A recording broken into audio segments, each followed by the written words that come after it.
Did you get the package? Starting today, Mom will be living with us, so be prepared. Tom said casually over the phone. Yes, I received the package. Tom had decided, without my consent, that his mother would move in with us. Mom's coming today, so make sure to help her settle in. Mom, when will he ever cut the cord? Tom, who constantly belittled and looked down on me, his wife. I had reached my limit. I wasn't going to let him have his way anymore. And I certainly wasn't going to live with a mother-in-law who had treated me poorly. Well, that's interesting. I just moved out of the house myself. I had finally had enough of Tom, with his selfishness and financial irresponsibility. I chose to leave him and embrace my freedom. What happened to him and his mother afterward was beyond anyone's imagination. My name is Emily. After graduating from university, I joined a securities firm and was entrusted with sales.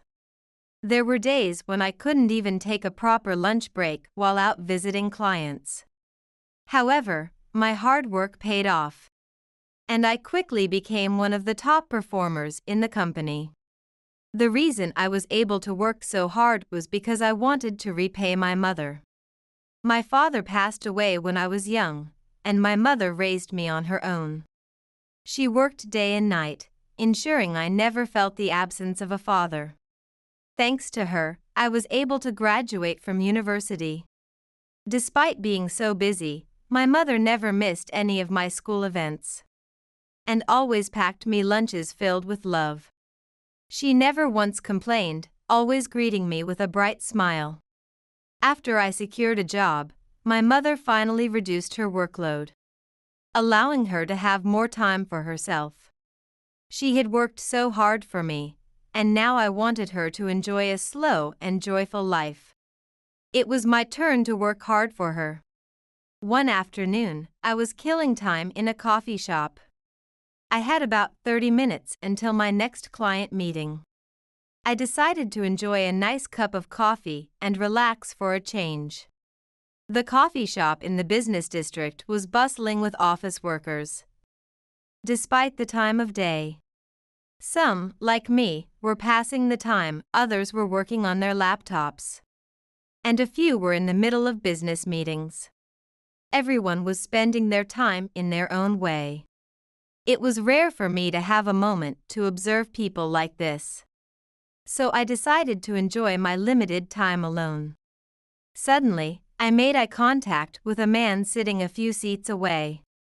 Embarrassed by my wandering gaze, I quickly looked away. I then turned my attention to my phone. There was still some time before my meeting. Hi, is that Emily? The man who had caught my eye earlier approached me. Wait, what? Startled by the sudden conversation, I dropped my phone. You're still as clumsy as ever. The man laughed loudly and picked up my phone. I was frozen, trying to figure out who this man was. It's me, Tom. We were in the same seminar group in university. That's right. I remembered now. He always sat behind me in our seminar classes, talking to me with the same bright smile he had now. Tom. It's been so long. We lost touch after graduation, so I never thought we'd run into each other like this. I was genuinely happy to see him again. Back in university, I had always enjoyed hearing his laughter from behind me. He was popular, well liked by everyone. Oh no, it's almost time for my meeting. I've got to go. The clock was nearing my meeting time. I couldn't be late. I hurriedly got ready to leave the shop. Wait. Give me your contact information. I quickly pulled out my phone. From that day on, we started staying in touch. He worked as a delivery driver for a courier company and was often in the area of my office. As a result, we began to see each other more frequently during work, and our relationship quickly grew closer, eventually leading to us dating. It felt like fate had brought us back together. 3 years after we started dating, he proposed to me. It felt like a dream. I imagined our married life filled with laughter and happiness. Our marriage was supposed to be full of joy. But then something happened that changed everything. Emily, you were raised by a single mother? When I visited Tom's parents' house to greet them after our engagement, the conversation turned to my parents. And when Tom's mother learned that my father had passed away long ago, she frowned. Did your mother really raise you with love and care? Tom's mother, who was sitting across from me at the table in the guest room, looked troubled. I was a bit taken aback by her unexpected reaction. Of course, my mother worked day and night to raise me. But she always took time off for my birthday and Christmas. She also made me lunch every day and attended all my school events. I wondered if she held some prejudice just because I was raised by a single parent. Taking time off for birthdays and Christmas, making lunch, and attending school events, those are things any mother should do. That doesn't prove anything. Isn't doing what's expected as a mother a sign of love? I didn't know how to respond. And you're still contributing your earnings to the household, right? If you're struggling so much, your mother should be working more. It felt like she was insulting my mother, and I couldn't help but feel disheartened. Children from single-parent families often receive less love, which can lead to distorted personalities and a greedy attitude towards money. It's quite concerning. Even if she had such prejudices, was it appropriate to say them in front of me? I was beginning to feel afraid of my future mother-in-law. What are you talking about? Just because she was raised by a single parent doesn't mean there's anything wrong with her. Emily has grown up to be an admirable person. She works at a well-known securities company that you see on TV commercials all the time. Tom, you better work hard too, or your income might fall behind Emily's. At that moment, Tom's father, who was sitting next to his wife, spoke up with a mix of seriousness and humor. It was true that I earned more than Tom, but I didn't mind that at all. Your mother must be very happy that her daughter, whom she raised with such dedication, is getting married. Tom's father gave me a warm smile as he said this. Emily, from now on, consider me your real father. If anything happens, let me know. I'll do whatever I can to help. Those words from my father-in-law brought me immense comfort. Thank you. I appreciate it, I said, looking into his eyes. My heart felt warm, and I was on the verge of tears. But when I looked to the side, I saw Tom's mother's stern face, clearly not convinced about our marriage. I look forward to your continued support, I said at the entrance and left their house. Same here. Take care on your way back. Tom's father said kindly, while his wife glared at me silently. Her gaze was more terrifying than any words, and I left their house with lingering anxiety. A few months later, our wedding took place. It was a small ceremony in a suburban wedding hall, with only close family members invited. The ceremony went smoothly, and we pledged our eternal love in front of our families.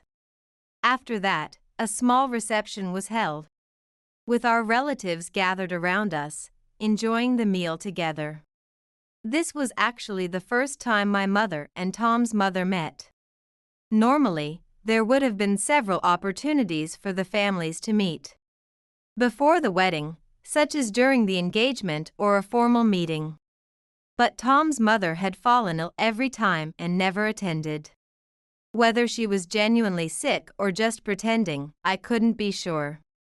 So, this was also my first time seeing her again since our engagement greeting. Nice to meet you, Helen. I'm Lisa. I'm so happy to have such a wonderful connection through this marriage. My mother said to Tom's mother, looking a bit nervous. I look forward to our continued relationship, my mother said with a smile. Tom's mother responded with a small voice, sighing.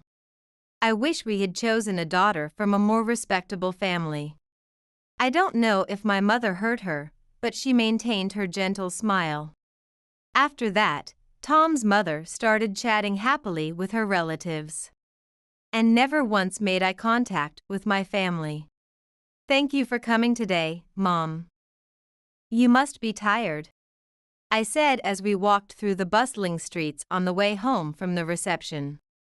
The lively neon lights and the cheerful voices of the people filled the night.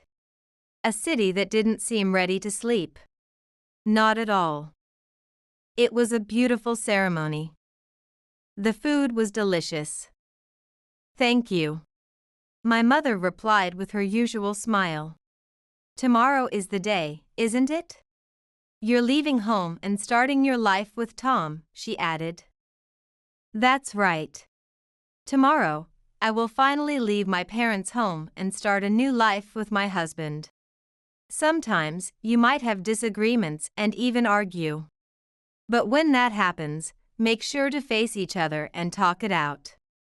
As long as you care for each other, you can overcome anything. And always hold hands and stay together as a couple. That's the greatest happiness. My mother had likely gone through many hardships after losing my father. Her words resonated deeply with me. Emily, be happy, she said with a warm smile. The neon lights reflected off her eyes, making them sparkle. Yes, thank you, Mom. I fought back the tears that threatened to overflow. Together, we left the lively streets behind and returned to our quiet home. The next day, my married life with Tom began. We rented an apartment under my name, but we decided to split the rent equally. My work was going well, and I gained even more clients. As a result, I became busier than ever, with more overtime and late nights at the office. Tom would always greet me with a smile when I returned home exhausted, and would have dinner ready for me. Our dinners together were so enjoyable that they wiped away all my fatigue. Tom was supportive, sharing the household chores, and understanding the demands of my job. His massages before bed were the perfect remedy for my tense muscles, and I was deeply grateful for his kindness. Tom cherished his parents, especially his mother. Because of this, he would always take me to visit his parents' house on the weekends. However, those visits were far from enjoyable for me. What? You let Tom make dinner every night? Tom's mother would scowl again. The start of another painful visit. That's why I don't like people from single-parent families. They haven't been properly raised. You think working is everything and neglect your household duties. Poor Tom, he's tired too. But I always made breakfast and lunch for us. Growing up poor, you're so obsessed with money. That's why you prioritize work over your family. I really don't like single-parent families. Yes, money is important. But my reason for working isn't just for the money. It's to grow as a professional. Plus, Tom has his favorite car, he can go golfing with his colleagues. And we sometimes enjoy luxurious meals at his parents' house, all because I work. You stay out late doing a job you love and leave all the housework to Tom. You're so selfish. It's a typical trait of someone raised in a single-parent household. Her spiteful words kept coming. It was clear she couldn't stand the fact that I was raised by a single parent. Tom never argued with her, he just listened with a smile. I would always keep my head down. The person who always helped me in those moments was Tom's father. What are you talking about? Helen, you've never worked, so you wouldn't know. Working means taking on heavy responsibilities. It's fulfilling, but it's also incredibly stressful. Thanks to his words, I would always find the strength to lift my head. Besides, thanks to Emily, Tom is living happily. There's no problem at all. Emily, thank you for everything. Thanks to Tom's father, I could endure his mother's harsh words. He felt like a real father to me, and I was very fond of him. But suddenly, a nightmare unfolded. The next day, I was working at my desk in the office, preparing a report that had to be submitted by the end of the day. My phone rang. It was Tom. I answered in a quiet voice. Emily. Dad. Dad. Tom sounded frantic. He could barely get the words out. I stepped out of the office and into the break room. Tom, what's wrong? Calm down. What happened? He spoke to me in a trembling voice. Dad was in a car accident. He's in critical condition and unconscious. A moment of silence followed. My mind went blank. Please, come to the hospital right away. I'm heading there now. Tom gave me the name of the hospital and then quickly hung up. I rushed out of the office and jumped into a taxi. It can't be true that Dad is unconscious. I must have heard wrong. He's going to be fine. He has to be. In the taxi, I kept repeating those thoughts to myself, trying my best to calm down. I arrived at the hospital that Tom had mentioned. It was a large general hospital. I was directed to the emergency room. A police officer was standing at the entrance to the room. I gave a slight nod to the officer and entered the room. Inside were Tom and his mother. Tom's mother sat weakly in a chair, her eyes and nose red from crying. Tom's shoulders were slumped. I approached the bed where Tom's father lay.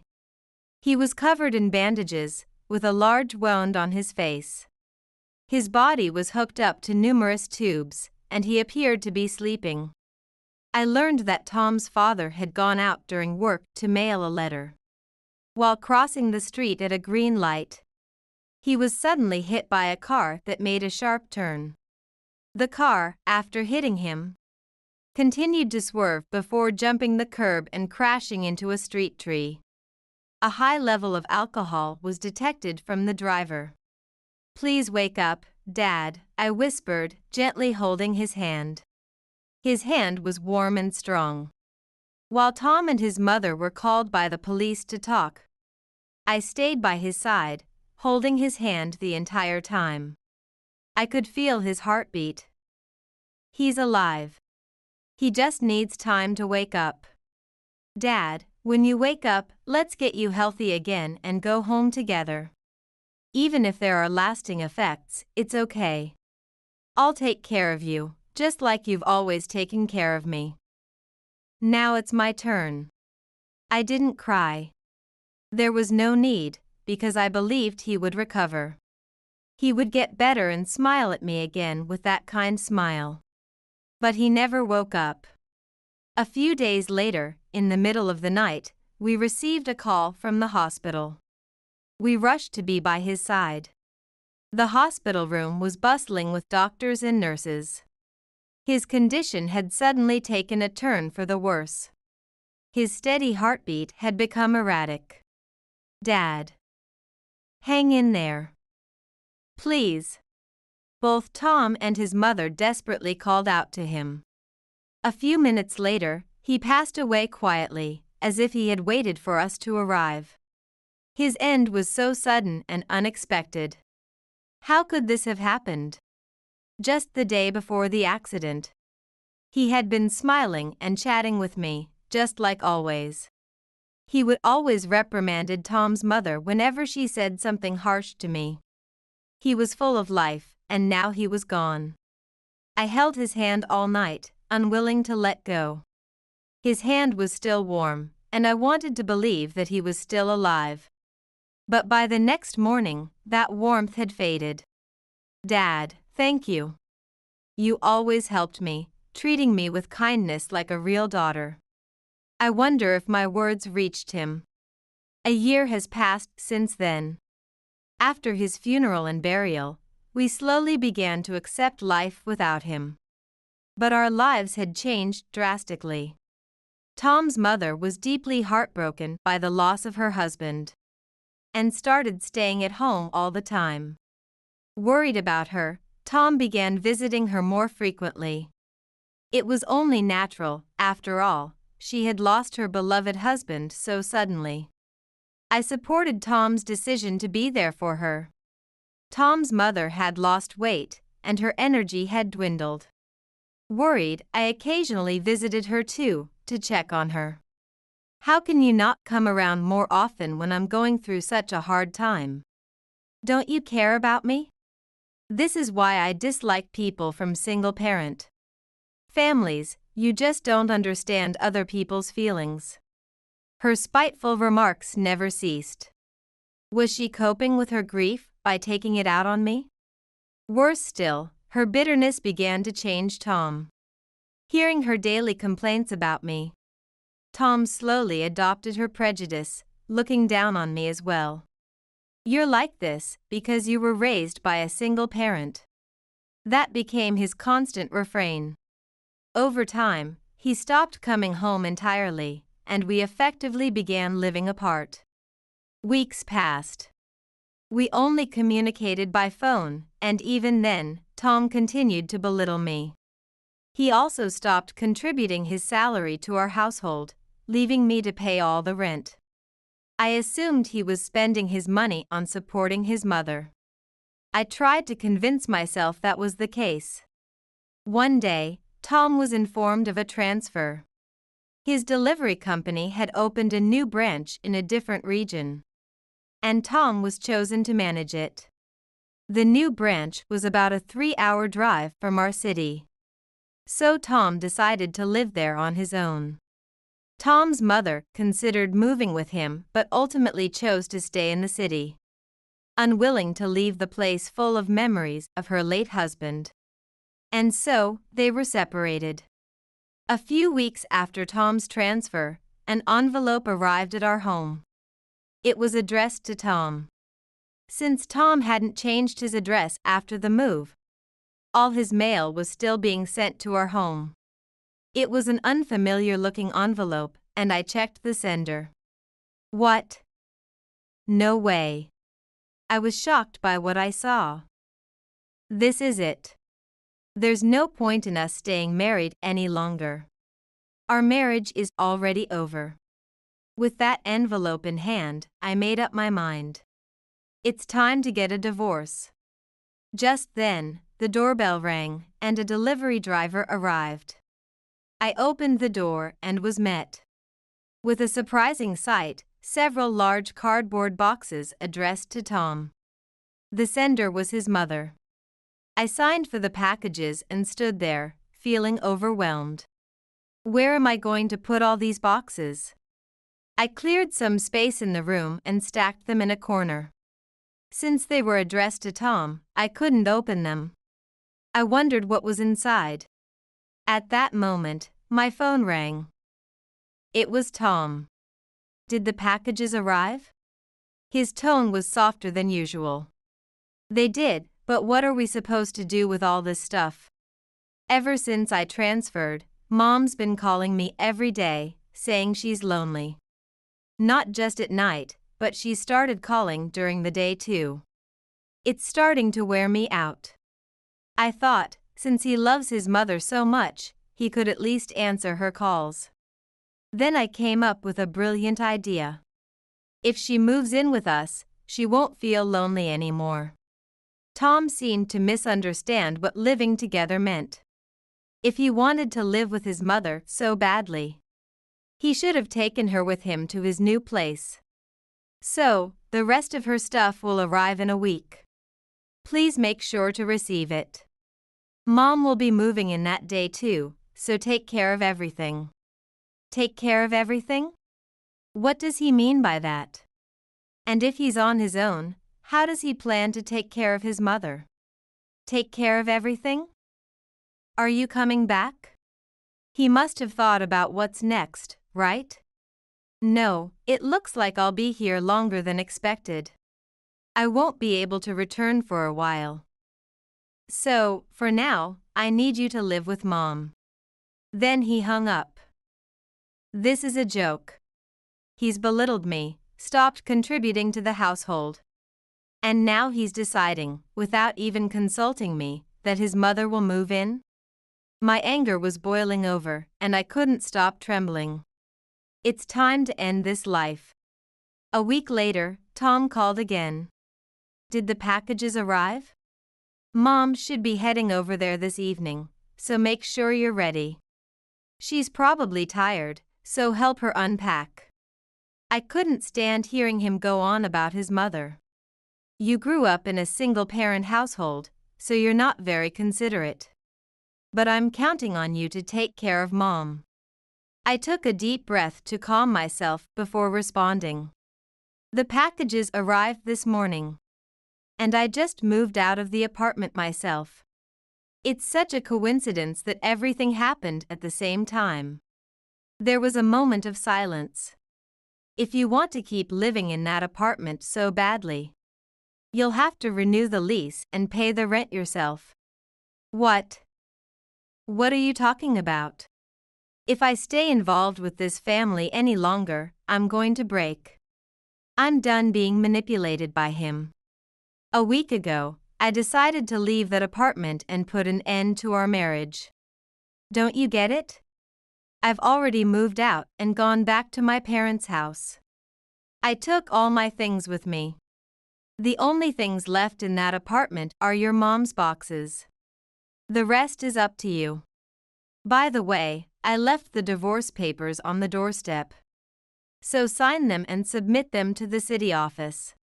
My mother, who was helping me unpack, overheard the conversation as I had the phone on speaker. She quietly listened to Tom's voice echoing through the room. What nonsense are you spouting? Are you at your parents' house? Mom's going to the apartment this evening. Go back there right now. You can't just leave her alone. Don't you feel sorry for her? Tom's voice grew louder with anger. I'm sick of your mom obsession. If you love her so much, then take care of her yourself. I have a mother too, and I've decided to prioritize her, just like you do with yours. I didn't care what he said anymore. I was going to live my life on my terms. You married into this family. You're using our last name. Don't you understand the responsibility that comes with that? Being a wife means becoming part of our family and treating Mom as your own. I could almost picture Tom's face turning red with rage on the other end of the line. His selfish words pushed me to my breaking point. Then, my mother spoke calmly. Tom, what are you confused about? Just because she took your last name when you got married doesn't mean anything. We're still blood related, a family connected on a much deeper level. That's something that will never change. And since you're getting divorced, the last name will change anyway. And being a wife or a mother-in-law won't matter anymore, right? My mother chuckled sarcastically. Tom seemed to be at a loss for words. Then she pressed the red button on the phone, ending the call. It was over. All that was left was to wait for the divorce papers to be filed. I looked at my mother with a sense of relief. Thank you, Mom. She smiled back at me. That evening, after we had finished dinner and were cleaning up, the doorbell rang suddenly. A sense of dread washed over me. Who is it? I asked through the intercom. Please, open the door. I'm begging you. The voice on the other side was Tom's, as he pounded on the door. Fearing the noise would disturb the neighbors, I reluctantly opened it. Please. Come back. I'm begging you. I'm sorry for everything. Tom rushed towards me. You're not serious about the divorce, are you? I can't do this without you. It was too late for him to change his attitude. My mind was made up. I'm serious. I told you, I'm done with being married to a mama's boy. I've already moved out, so you need to deal with those boxes by the end of the month. They're still sealed, so you can just send them back. Tom suddenly broke down in tears, collapsing to his knees and bowing his head. Please. Mom has already given up the apartment she was living in. And now she has nowhere to go. Can't you reconsider? Emily, please. Let's live together. I'm sorry for the way I've treated you. We can't manage without you.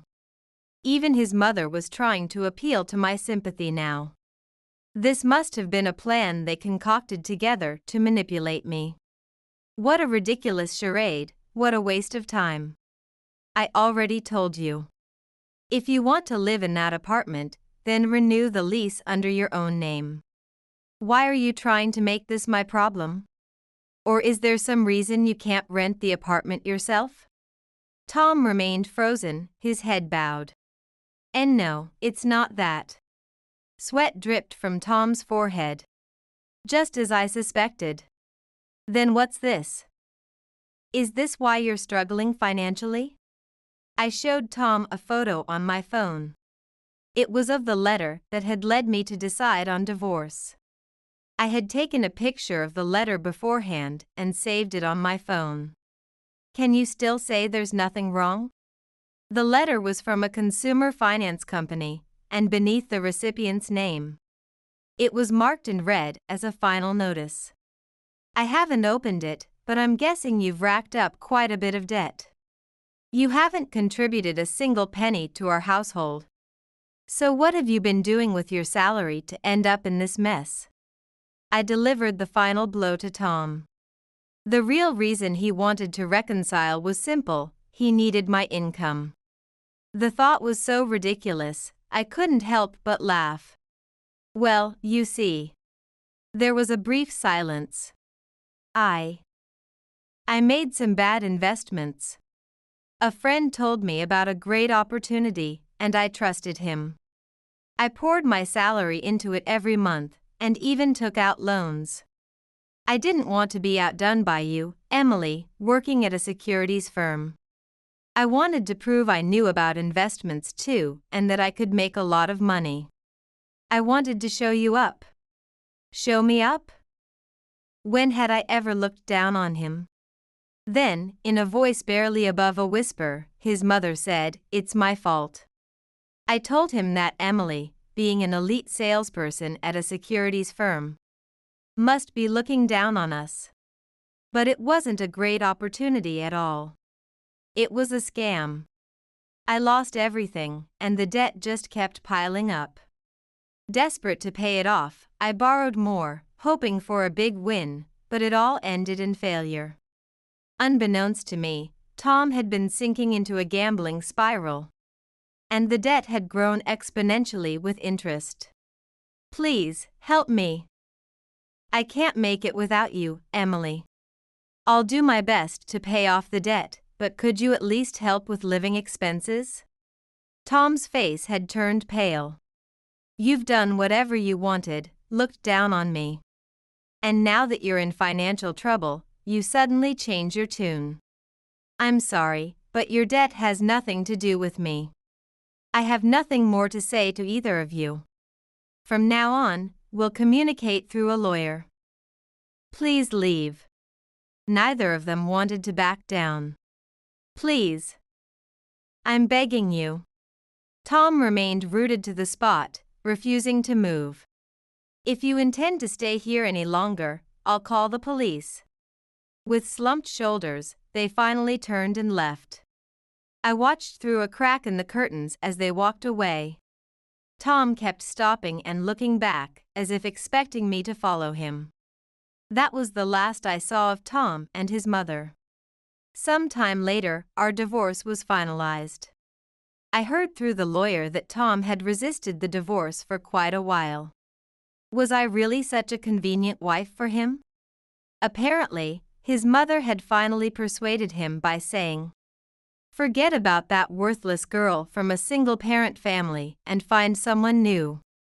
And so Tom reluctantly gave up. Tom then set out to find a new wife. But with his overwhelming debt, shabby appearance, unkempt beard, and general air of neglect, no woman was interested in him. Even when he managed to secure a date, the requirement of living with his mother quickly put an end to any potential relationship.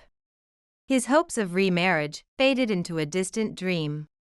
Tom and his mother ended up living together in an old, small apartment in the slums.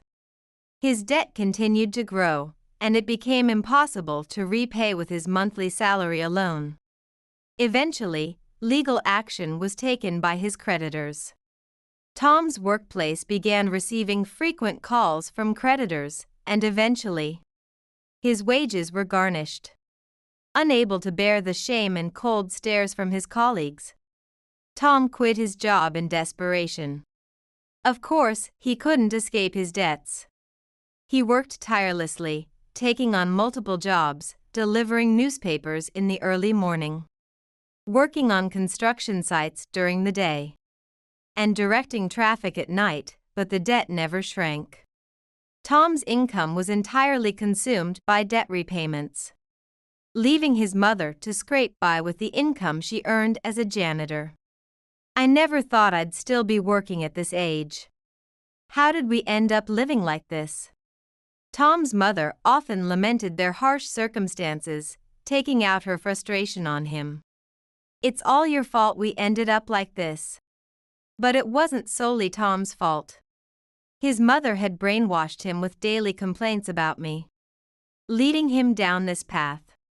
No matter how much she blamed him, their situation wasn't going to improve. Eventually, they fell behind on their rent and were evicted from their apartment. From then on, they disappeared into the shadows, slipping into a life of obscurity. No one knew what became of them. Meanwhile, I enjoyed life at home with my mother. The bond we shared wasn't just superficial, but something much deeper. I was so happy when my mother had said that to Tom. "Mom, I got my bonus." They recognized my achievements, and it's the biggest one I've ever received. "Let's go on a trip to celebrate during my next vacation."